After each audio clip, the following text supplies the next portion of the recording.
Коркунучтуу түн. Самсахундун айтуусу боюнча жүргүнчүлөр конолголуу жерге жүктү түшүрүшүп, белдерине загара нандарын түйүшүп, бир топ киши унааларды откорууга кайтарып кетишкен.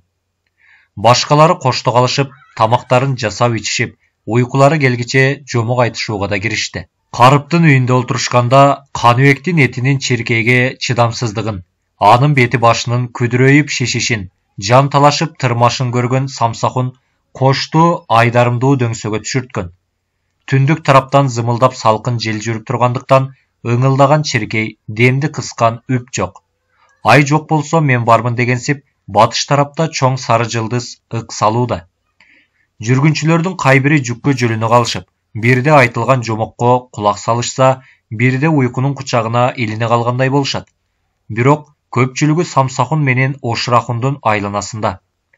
Ал экөөнүн кызыктуу кылып айткан жомокторун бардык ынтаалары менен угушууда. Самсахун сыйкырдуу бала деген жомогун өтө кызыктуу кылып айтты. Сыйкырдуу бала жөнүндөгү жомок Каныбекти аябай таң калтырды.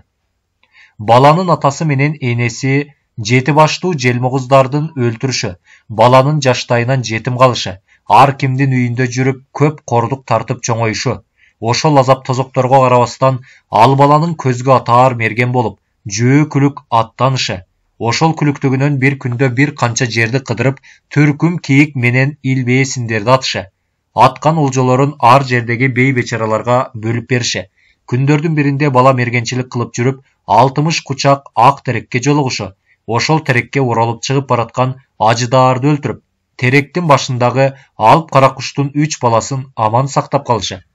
Бул эрдик үчүн алып кара куш бала менен достошуп, бир тал канаты менен бир тал саңоор жүнүн бериши. Бала алып кара куштан алган канатты минип алып, ай ааламды бир күндө кыдырып чыгышы. Жети баштуу желмогуздарды таап, өч алышы, элинин жардамы менен алда качан билинбей калган ата энесинин мүрзөсүн табышы. Саңоор жүндү күйгүзүп, алып кара куш досун чакырышы, анын жардамы менен ата энесине алтындан күмбөз жасатышы. Ушул иштери үчүн сыйкырдуу бала аттанышы Каныбекти өтө эле таң калтырды. Мындан аркы башта жомокторго Каныбек кулак салбады. Анын бардык оюн сыйкырдуу бала бийледи. Каныбек күлүк кыялын закымдатып, сыйкырдуу баладай кажыбас кайраттуу, кайышпас чыдамкай, көзгө атар мерген болуп көрдү. Атасы Сансыз үчүн Түлкүбектен, Карып үчүн Атабектен, Алтын көкүл Раушан үчүн Супахандан өч алды. Атасы Сансызга бышырган кирпичтен асман тиретип күмбөз салдырды. Каныбек ушул таттуу кыялдарды ойлоп олтуруп, акырына чыкканда өзүнө өзү ыраазы болгондой, көзүн сүзүп, жүккө жөлөнүп отурган калыбы менен жылмайып да койду. Ал ушинетип, ойлонуу менен уйкунун терең кучагына киргенин билбей калды. Күн алай дүлөй болуп, карыш жерди көргөзбөй, жердеги топуракты асманга учуруп, кумду бетке уруп, көз ачырбай шумдук боло баштады. Көзгө сайса көрүнгүс түн. Карма, кетти! Өлдүм! Кайдасыңар? Ой, мен адаштым. Кокуй, суу каптап келе жатат. Карма жүктү. Жүк курусун, жаныңарды алып качкыла, деген үндөр туш-туштан чыкты. Каныбек Самсахунду кармадым деп, таңкык жүндү кармаган болуп чыкты. Шамалга жулдурбоо үчүн тырмалап, көзүн ача албай чарчап турганда, алда кайдан "Кагылайын Каныбек, мен өлдүм" деген Самсахундун үнү чыкты. "Самсахун аке" деп Каныбек шамалдын ысыгына карап жүгүрдү. Артынан шамал түртүп, дуулдатып, бутун анда-санда гана жерге тийгизип барат. Самсахундун үнү улам алыстан угулуп олтуруп, алда кайда кетти. Акыры канча алыстыкта кайсы жерге келгенин өзү дагы ажырата албады. Бир кезде бир жерге келип, бир нерсеге такалгандай болду. Акырын сыйпалап көрсө, там үй. Тегеректе сыйпалап олтуруп, эшигин араң тапты. "Самсахун аке, бери кел айланайын. Шамал басылганча ушундай олтура туралы" деп Самсахун Каныбекти колдон тартып алды. Экөө бир аз жайланып, шамалдан сеп алып олтурушканда, тыштан бир кемпир кирип келди да: меймандар, келдиңерби? Силерди көптөн күтүп жүрдүк эле, ырас болбодубу?" деди. "Сен жети баштуу желмогузсуңбу, же жер куруткан оң богурсуңбу?" деп Самсахун кемпир менен кармаша кетти. Каныбек алды менен корксо да, артынан акылын токтотуп, Самсахунга болушту. Бирок кемпир Самсахунду өлтүрүп, Каныбекке тап койгондо, Каныбек тосуп туруп шамшар менен кемпирди жүрөккө койду. Жемек желең жедиң деп айкырган ачуу үнүн чыгарып, заардуу каргышын айтып кемпир жыгылды. Каныбек бир аз эсин жыйып, эсеңгирип жаткан Самсахундун башын көтөрүп, Самсахун аке, алың кандай? Басууга дарманың болсо, бул жерден качалы, деди. Самсахун эсеңгирип, чылпактаган көздөрүн ачып жумуп онтоп, жок кагылайын, сен качып кутул, менин жарам оор, адам болбоймун, Айбада апаңа салам айт деп жантая жыгылып биротоло тынчыды. Каныбек көпкө чейин Самсахунга кайгырып ыйлап турду да, эми кайра кошко барбай, ушундан ары элине качып, энесин табууну, атасынын мүрзөсүн көрүүнү ойлонуп турганда, бул үйдүн ичин канга толтурган ким? Деген каттуу үн чыкты. Каныбек шамшарын кармаган бойдон жүгүрүп чыкты. Эч ким көрүнбөйт. Күн чыгып калган. Шамалдан баш калкылап кирген үй эмес, төбөлөрү бузулуп калган эски күмбөз. Айланасы бузулган коргон төбөлөрү түшкөн эски көрлөр. Кайбир жерде тиштери шалкылдап жаткан кишинин куу баштары. Каныбек бул көрүнүштөрдөн көп чочулабады да, улуу чатка карап жөнөмөк болгондо, «Ай бала, токтой турчу. Сага айта турган бир ооз сөзүм бар эле», деп четки жаңы жасалган күмбөздөн бир сулуу кыз чыкты. Кыздын ай десе аркы, күн десе көркү жок, сулуулугу Каныбекти таң калтырды. Өңгөчө кыздын күмбөздөн чыккандыгына таңданды. Бирок шылкыйып турбастан кечипейилдик менен күлүмсүрөдү да, «Эмне демек элеңиз? Кайда барасың? Жолдошторума? Алар кайда эле? Мына бул Кашкар дарыясынын боюнда. Жок, сен эми ал жолдошторуңдун бетин көрбөйсүң. Эмне үчүн? Сен менин колума түштүң. Эми жашымдан бери алдыйлып багып каккан энемди өлтүрүп салып, кете бересиң бе? Жок, кете албайсың. Мени аласың. Өмүрүң өткөнчө мени багасың. Анткени мен сага ашыкмын. Эгер макул дебесең, тирүү каламын деп ойлобо. Жок, мен кетем. Жок, сен кете албайсың. Каныбек канчалык ойлонсо да, эчен оролтуп сөз айтса да, кыз көнбөдү. Акыры, сенин энең менин атамды өлтүргөндүктөн мен өлтүрдүм. Ал эми сен мага ашык болгонуң менен мен сага ашык эмесмин, деп жөнөп калды. Кыз көзүн сүзө, кашка тишин жаркылдатып күлө, ичке назик үнү менен кыйкырып койду эле, тири укмуштуу түрү бар, коркунучтуу сүрү бар, жарактуу көп киши келип, Каныбекти тегеректеп калды. Аңгыча болбой, көптөн бери күттүрүп жүрүп, бүгүн келдиң бе? Жезде, дешип, ар түрдүү асыл кийинген сулуу кыздар келип, Каныбекти колтукташып алып барып, бир үйгө киришти. Үйдүн ичи алда кандай бир сонун, алтын челектерге салдырып өстүргөн ар түрдүү гүлдөр, гүлдөрдүн арасында сайрап турган булбул тоту. Миң куултуп булбул сайрап, тотулар түркүм жомок айтып, Каныбекти куттукташкандай болду. Үйдүн төр жагында эки чоң кызыл гүл, гүлдүн ортосунда турган алтын такты, тактыда олтурган баягы кыз. Каныбек басып келип тура калганда, кыз тактысынан тура калып, ордун бошото Каныбекке, «Тактыга олтуруңуз», деди. Каныбек көпкө чейин кызды карап турду да, «Жок, мен сиздин тактыга олтурбаймын. Эгер сен мени чын ашыгым десең, мага сырыңды айт», деди. Кыз көпкө чейин күлүмсүрөп турду да, оң колунун он тонундагы каухар шакекти чыгарып, Каныбектин колуна салды да, «Бардык керемет ушул шакекте.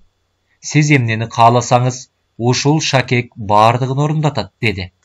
Кыздын сөзүнө Каныбек таңданып турду да, «Дурус.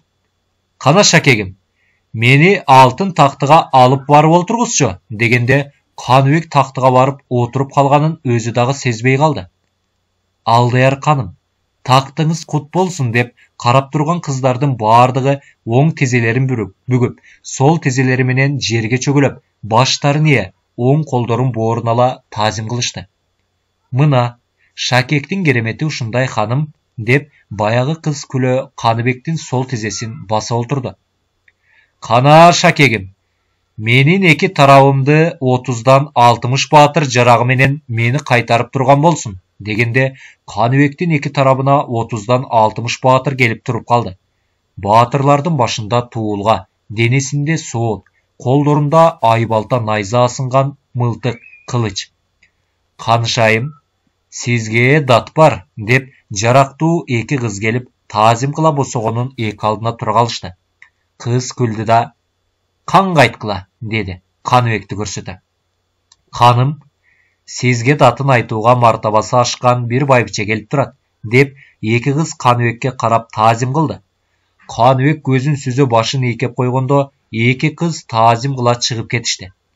Көп кечикпей бир байбиче келип Каныбекке таазим кылды. «Датыңызды айтыңыз».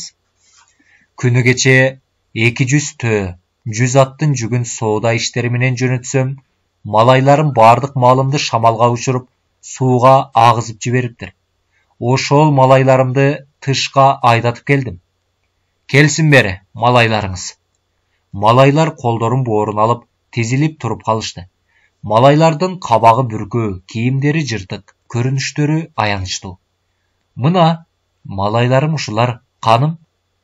Сиздин малыңызды шамал учуруп, суу агызып кетиптир. Эми сиз буларга кандай жаза буйрууну каалайсыз?» «Өлүм жазасын, ханым». «Жок, малайларга эч кандай күнөө жок. Күнөөнүн бардыгы шамал менен сууда. Бар, кете бергиле», dedi Каныбек. Малайлар сүйүнгөнүнөн ыйлап, Каныбекти алкай-алкай жөнөп калышты. «Ханым, колуңуздагы шакекти мага бериңизчи. Бул жалганчы кемпирдин жазасын өзүм берейин», деп кыз Каныбектин колундагы шакекти алып, «Сен биринчи ирет эле адилетсиздик өкүм кылгандыгың үчүн сен менин алдымда күнөөлүүсүң», деп Каныбекке кыздын ачуусу келди. Каныбектин колу бутун байлатып, дарга асмакчы болду. Каныбек терезеден качып чыкты. Артынан кыздын куугунчулары кууду. Каныбек жан талашып качып келатат. Колу бутунан каруу кетип, бүткөн боюнан тер агып, өлдүм талдым дегенде келип, бир жаман тамга кирди. Куураган какымдай чачын сестейтип, бетин кубратып, тонолгон нардай тартайып, денесинин кири менен канын жуурултуп, бетиндеги айрылган тактарын кашкайтып, эки көзүн чакчайтып, сынгандан калган арсак тиштерин арсайтып, оозун саал бир жагына кыйшайтып, кабагын түйүп, каардуу көрүнүшүн сумсайтып, Жусупакун жылаңач жинде олтурат. Каныбек чочуп кетти. Бирок кайра качууга мүмкүндүк болбоду. Качкан менен кутулбай тургандыгын сезди да, көпкө чейин тиктеп туруп, «Салом алейкум». Жылаңат жинди алик албады. Кайра кабагын түйүп, тиштерин кычыратып, ачуусуна чыдабай ыржыйып күлдү да, «Сен Зияда хандын кандайча болуп өлгөнүн билесиңби?» dedi. «Билем. Зияда ханды уу берип өлтүргөн Супахан. Жана сени ушул абалга келтирген дагы Супахан», dedi Каныбек. Жылаңат жиндинин жини кармады. Ырайымсыздык менен качырып келип, Каныбекти муштаймын деп тамды муштап алды. Каныбек далбастап токойго карата качты. «Сен менин ашыгым, ааламда сүйгөн жарым Супаханды жамандайсың», деп артынан кууду. Каныбек токойдон токойго, саздан сазга качты, бирок жылаңат жиндиден кутула албады. Акыры жетип кармап, Каныбекти көтөрүп туруп, Кашкар дарыясына ыргытып жиберди. Ал анда санда көрүнүп, сууга думуккан дабышын чыгарып кетип барат. Жылаңат жинди болсо кубанып күлүп кайра тартты. Каныбек суудан чыга албады. Эчен жолу суунун четиндеги талды, чөптү кармап чыгууга аракет кылса дагы, суунун агымы токтотподу. Акыры өлдүм талдым дегенде суунун үстүнө бутактарын, самсаалатып турган мажрум талдын бутагын кармап чыга турган болгондо, 40 аяк келип асылды. 40 аяк менен кармашып жатып, анын 3 бутун кести, бирок 40 аяк буттарынын кесилгенине карабастан, Каныбектин бүткөн боюна оролуп кысканда, Каныбек бакыртып жиберди. «Каныбек, Каныбек, эмне болду?» деп Самсахун Каныбекти тартып ойготту. Ал ыргып туруп, эки жакты карады. Бардык нерсе тынчтыкта. Таң атаардын салкын жели беттен сылап, чыгыштан чолпон чыгып нурун чачкан. Каныбек дикилдеген жүрөгүн басты да, «Коркунучтуу түн», dedi. «Мынчалык эмне тердедиң, же бир жериң оорудубу?» «Жок. Түндөгү айтылган жомоктордон улам ар түрдүү нерсе түшүмө кирип жатыптыр». Kandu Şamal, Perinin kızı Kanayım, Batırlar, Perinin kızının aşığı, Kırk ayak деген жомоктордун бардыгы түшүнгө кирдиби? Деп Самсахун күлүп койду. Бардыгы дээрлик. Алар гана эмес, жылаңат жинди дагы түшүмө кирди, деп Каныбек дагы күлүп койду. Ырас, ит эмнеге үрбөйт түшкө, эмне кирбейт деген. Болор болбос нерсени кулагың чалса, ал кээде миң куулуп түшкө кирет. Мен дагы түштү көп көрөм. Түшүмдө бай, бечара, кан дагы болуп калам. Ойгонуп кеткенде жаман төшөгүмдө жалпайып, айбадакты кучактап жаткан өзүмдү көрөм, деди Самсахун каткырып койду. Каныбек дагы күлүп турду да, түшкө ишенүүгө болобу, Самсахун аке? Балам, түш чын боло турган болсо, түшүңдөгү көргөнүң туура келе турган болсо, мен эмгиче кан болуп, эл сурамак элем, деп Самсахун улутунуп койду. Мен дагы түшүмдө Перинин кызынын ордуна кан болдум. Ал мага ашык болуп жаткан экен. Ал кызды алдыңбы? Жок. Бетинен өптүңбү? Жок, деди да Каныбек уялгандай төмөн карады. Сен адам болбойт көрүнөсүң. Өңүңдө сүйгөн анарканды ала албасаң, же түшүңдө көргөн Перинин кызын өө албасаң, сен кантип адам болосуң? Деп акырын шыбырап, Каныбекти далыга чаба каткырып калды.